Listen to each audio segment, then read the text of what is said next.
नमस्कार, 99 न्यूज़ में आपका स्वागत है। मैं हूं शंकर कुमार। नेताजी सुभाष चंद्र बोस की 125वीं जयंती के मौके पर धनबाद के नया बाजार सुभाष चौक पर स्थित उनके प्रतिमा पर माल्यार्पण कर लोगों ने उन्हें नमन किया। मौके पर उपस्थित लोगों ने बताया कि भारत की आज़ादी में नेताजी सुभाष चंद्र बोस की अहम योगदान है। उनके बताए हुए मार्गों को आज अनुसरण करने की ज़रूरत है, तभी देश को एक नए मुकाम पर ले जाया जा सकता है। इस मौके पर समाजसेवी जुबेर आलम, क्रीड़ा भारती के पूनम मजीठिया, विजाडा के पूर्व अध्यक्ष विजय झा, तारकनाथ समेत कई दर्जन लोग उपस्थित थे।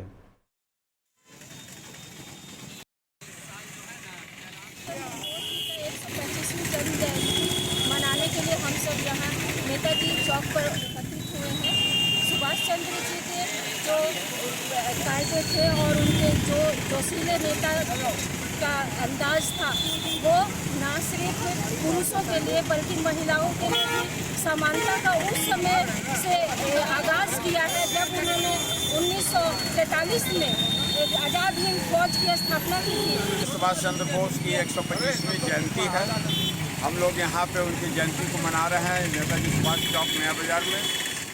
देखिए, सही मानों में अगर देश में कोई नेता हुए, ये नेताजी सुभाष चंद्र बोस जी थे, जिन्होंने, बल्कि अब हम कहेंगे कि उन्होंने बलिदान देकर इस देश को आज़ाद कराया। आज उनका पता नहीं है कहाँ है, लेकिन जो भी लोग सरकार में रहे आज़ादी मिलने के बाद, किसी ने भी इनकी खोज खबर जो जितना लेनी चाहिए थे, आज तक हम सारे भारतवासियों को पता भी नहीं है कि नेताजी कहाँ गए और क्या हुआ उनके साथ। ये बड़ी दुखद घटना है। ये दिन बहुत ही गर्व के बात है। 125वां जयंती हम लोग मना रहे हैं और हम लोग खेल संगठन से जुड़े हुए हैं, खिलाड़ी हैं और संगठन के महासचिव हैं खो के, आर्चरी के। तो ये हमारे लिए बहुत ही गर्व की बात है। आज हम लोग उनका 125वां जयंती मना रहे हैं। उनका बलिदान सदा ही हम लोग याद करते रहते हैं और करते रहेंगे।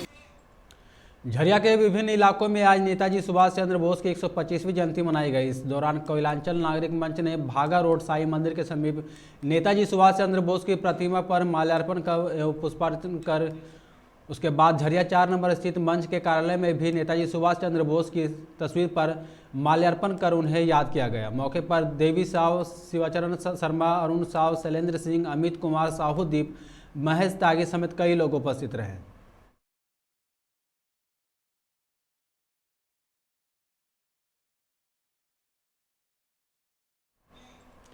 भाकपा माओवादी नेता प्रशांत बोस की गिरफ्तारी के विरोध में नक्सलियों ने गिरिडीह में जमकर उत्पात मचाया है। शनिवार रात लगभग 2:30 बजे नक्सलियों ने बराकर नदी के पुल को उड़ा दिया है। नक्सली संगठन 21 से 27 तक प्रतिरोध सप्ताह मना रहे हैं। स्थानीय लोगों का कहना है कि विस्फोट के बाद धमाका इतना तेज हुआ कि आसपास के इलाके थर्रा उठे। मामले की सूचना पाकर मुसफ्फिल थाना प्रभारी विनय राम पूरी टीम के साथ पहुंचे और नक्सलियों ने 2 मोबाइल टावर को भी उड़ा दिया था।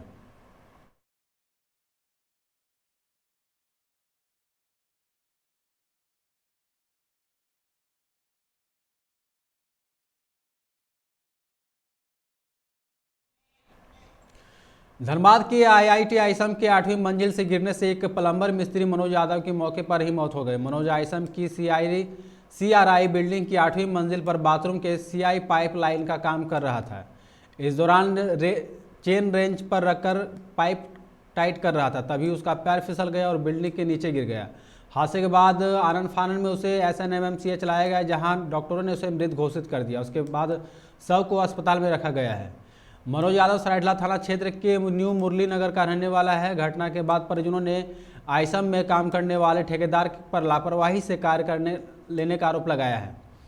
परिजनों का कहना है कि काम कराने वाले ठेकेदार द्वारा सुरक्षा के मानकों का ख्याल नहीं रखा गया था, जिस कारण यह हादसा हुआ है। वहीं ठेकेदार परिजनों का आरोप है कि इनकार कर रहे हैं कि फिलहाल परिजन उचित मुआवजा देने की मांग कर रही है। मनोज यादव है ना? मनोज यादव 35 लगभग होगा। क्या काम करते थे? ये प्लम्बर का काम करते थे। कैसे ये हादसा?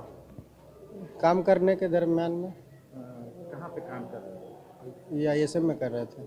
कौन सा बिल्डिंग में कहाँ पे काम कर रहा था? सियारी बिल्डिंग में। हाँ? सियारी बिल्डिंग में। सियारी बिल्डिंग? सियारी। सियारी? हाँ, सियारी बिल्डिंग। तो वहाँ क्या नया कंस्ट्रक्शन बन रहा था? हाँ, नया कंस्ट्रक्शन बन रहा है। हाँ, काम कर बालकोनी में आउटर साइड में आउटर साइड में वहाँ की क्या बना रहे थे? प्लम्बर का काम हो रहा था। अच्छा, सीआई पाइप लाइन, क्या पाइप का? सीआई लाइन होता है ना बाथरूम का। इसका कोई आइडिया नहीं है, क्योंकि काम जो है 2 मंजिल 4 मंजिल पे जो है चल रहा है, हाँ, तो वहीं काम कर रहा था वो। अब वो 2 मंजिल से गिरा या 4 मंजिल से गिरा, इसका आइडिया नहीं है। आइडिया नहीं। किस कंस्ट्रक्शन का काम चल रहा है वहाँ पे? ISM की बिल्डिंग है। अच्छा, ठेकेदार कौन है? HR builder. आपका क्या नाम हो? देवा, क्या नाम है आपका? प्रणय देवा। आप उसी में हैं, ठेकेदार के अंडर में हैं। हाँ, ठेकेदार के अंडर में। तो ये जो हादसा हुआ तो क्या सुरक्षा को लेकर मानक का वहाँ ये किया गया? वो पूरा किया जाता है। तो फिर कैसे ये हादसा? वहाँ पे जो है स्कैफोल्डिंग भी लगी हुई है बाकायदा, जो है सेफ्टी बेल्ट बांधने के लिए, ताकि वहाँ पे आदमी काम करे। और अभी आप जब जो है वो जगह भी देखेंगे तो वहाँ पे ऐसा कोई गिरने का चांस है नहीं, जब तक आदमी जो है स्लिप ना हो या कोई जो है दिक्कत ना हो। सेफ्टी बेल्ट वगैरह कुछ नहीं था। अब बोलता है कि 2 तल्ला से गिरेगा तो उतना जोर से चोट लगेगा। 6-7 तल्ला 8 तल्ला में काम कर रहा है और कोई सुरक्षा बेल्ट नहीं है। ऐसे 2-2 3-3 को बच्चा है छोटा छोटा, उसका क्या होगा? तो लगता है कि ये लोग सुरक्षा का कोई मानक का ख्याल नहीं रखा, इसलिए कुछ नहीं ख्याल रखा भैया, कुछ भी ख्याल नहीं रखा है। इतना हट्टा जवान भाई मर गया भैया मेरा। आसनसोल दक्षिण थाना अंतर्गत SB गोराई रोड स्थित सुकांतो मैदान के निकट वार्ड 41 के भाजपा प्रत्याशी बेगू ठाकुर को कुछ अराजक तत्वों ने पिटाई कर दी। घटना के बाद भाजपा कार्यकर्ता आसनसोल दक्षिण थाना में शिकायत करने के लिए पहुंचे हैं। उनका आरोप है कि हमलावर तृणमूल समर्थक हैं। भाजपा प्रत्याशी बेगू ठाकुर ने बताया कि वह शनिवार की शाम रेंगनिया पाड़ा की ओर से जा रहे थे। उसी दौरान सुकांतो मैदान के निकट उन पर हमला किया गया। पुलिस पूरे मामले की जाँच में जुटी है।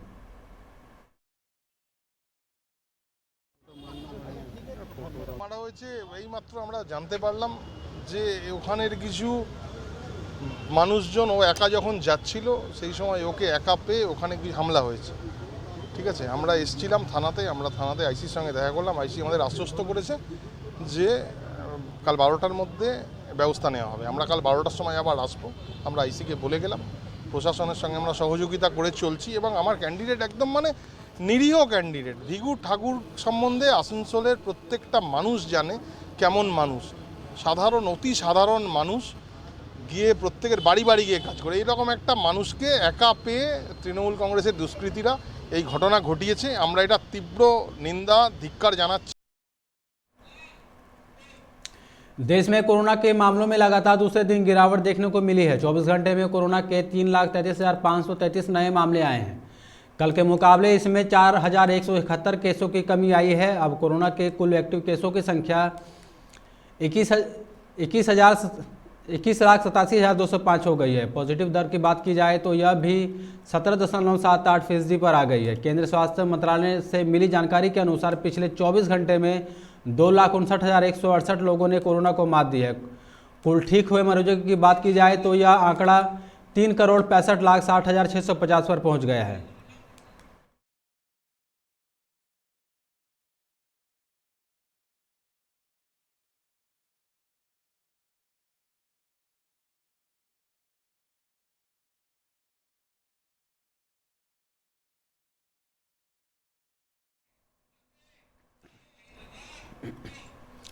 पंजाब प्रदेश कांग्रेस अध्यक्ष नवजोत सिंह सिद्धू के मुख्य राजनीतिक सलाहकार और मालेरकोटला से कांग्रेस उम्मीदवार व कैबिनेट मंत्री सुजिया सुल्ताना के पति व पूर्व डीजीपी मोहम्मद मुस्तफ़ा के धमकी भरे लहजे में आपत्तिजनक बयान से पंजाब में राजनीतिक पारा चढ़ गया है।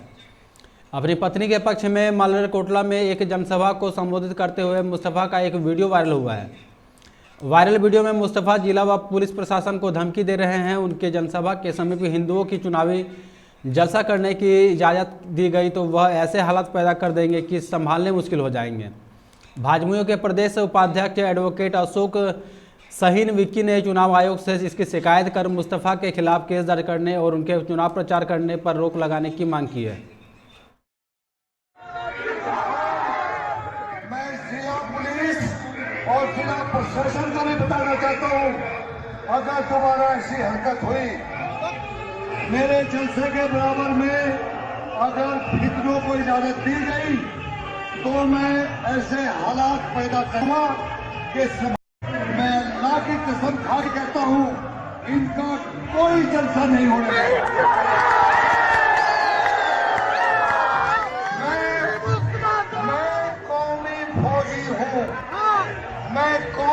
सिपाही हो, मैं आरएसएस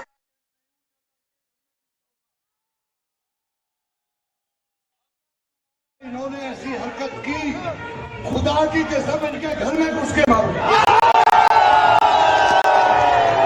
ये आज मैं सिर्फ वार्निंग दे रहा हूं, मैं वोटों के लिए नहीं लड़ रहा, मैं कौम के लिए लड़ रहा हूं।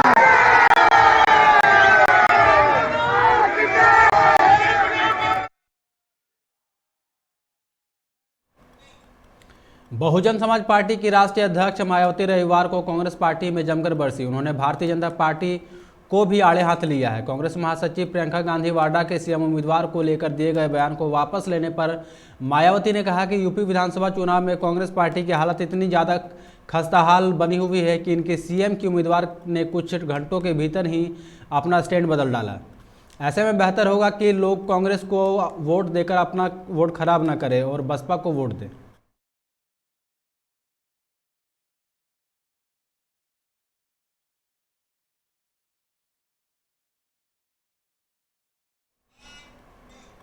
उत्तर प्रदेश शिक्षक पात्रता परीक्षा यूपीटीईटी पर रविवार को संपन्न कराने के लिए व्यापक प्रबंध किए गए हैं। 28 नवंबर 2021 की तिथि में यह परीक्षा प्रपत्र लीक हो जाने के कारण रद्द की गई थी। अब रविवार को यह परीक्षा नकल विहीन संपन्न कराना शासन प्रशासन के लिए चुनौतीपूर्ण है। 2 पालियों में होने वाली इस परीक्षा में 21,65,179 अभ्यर्थी को सम्मिलित होना है। इसके लिए प्रदेश भर में 2,532 परीक्षा केंद्र बनाए गए हैं।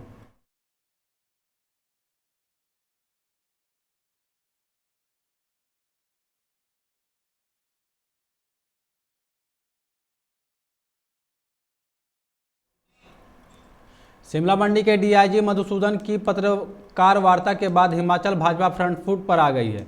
भाजपा प्रदेश महामंत्री त्रिलोक ज्वाला ने कहा कि कांग्रेस के नेता विपक्ष मुकेश अग्निहोत्री नकली शराब मामले में जिस प्रकार से सरकार पर आरोप लगा रहे हैं वह दुर्भाग्यपूर्ण है।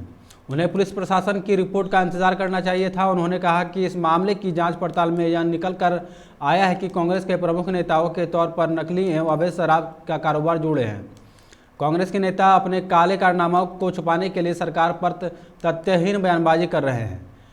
जम्वाल ने यह कहा कि अवैध काम करना कांग्रेस की फितरत है और कांग्रेस सीधे रूप से अवैध कामों को से जुड़ी हुई है।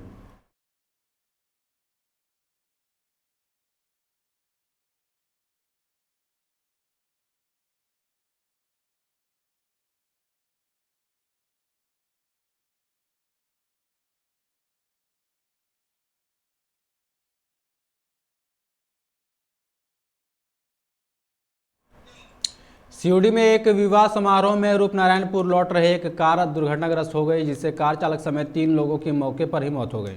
सूचना के बाद पांडेश्वर पुलिस घायलों को दुर्गापुर अनुमंडल अस्पताल पहुंचाई, जहां डॉक्टरों ने तीनों को मृत घोषित कर दिया। हादसा रविवार को सुबह पांडेश्वर थाना क्षेत्र के खूटाडीह कोलियरी के पास हुआ। बताया जा रहा है कि सड़क किनारे खड़े एक डंपर में रूपनारायणपुर जा रहे मारुति वैन ने पीछे से टक्कर मार दी। यह घटना घने कोहरे की वजह से हुई है। चालक की शिनाख्त नहीं हो पाई है।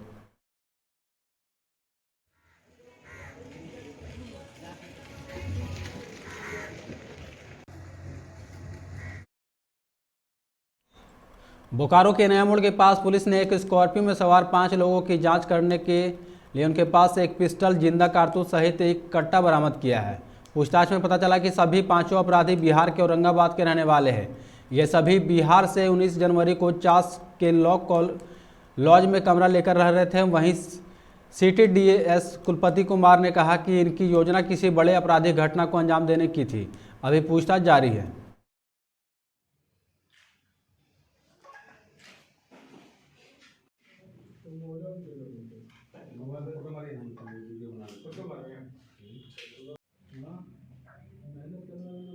सामान में उनको घेराबंदी करके उनको पकड़ा गया। पकड़ने के उपरांत तो जब उनकी बदन की तलाशी ली गई तो 2 लोगों के पास से कट्टा और पिस्टल बरामद किया गया है और उन लोगों को फिर थाना लाया गया। ये बाहर के अपराधी हैं जो आज बोकारो में थे।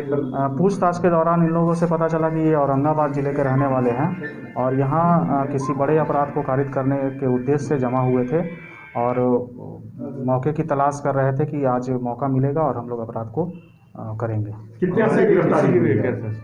कुल 5 लोगों की गिरफ्तारी हुई है। क्या सर ये किसी संगठन से जुड़े हुए हैं? अभी तक इस बात का कोई नहीं पता चल पाया है, लेकिन ये लोग एक साथ औरंगाबाद में 18 तारीख को एक मीटिंग किए थे अपने घर पे, और वहाँ से उन्होंने योजना बनाकर यहाँ चास में एक जगदम्बा लॉज है जहाँ पर लोग रूम बुक किया और वहाँ पे रुके, और कल दिन भर ये लोग बोकारो में अपने गाड़ी से और पैदल कहीं घूमे हैं। घूम कर ये लोग योजना बना रहे थे, इसी के तहत वहाँ नया मोड़। खबरों में फिलहाल इतना ही। आप देखते रहे 99 न्यूज़। नमस्कार।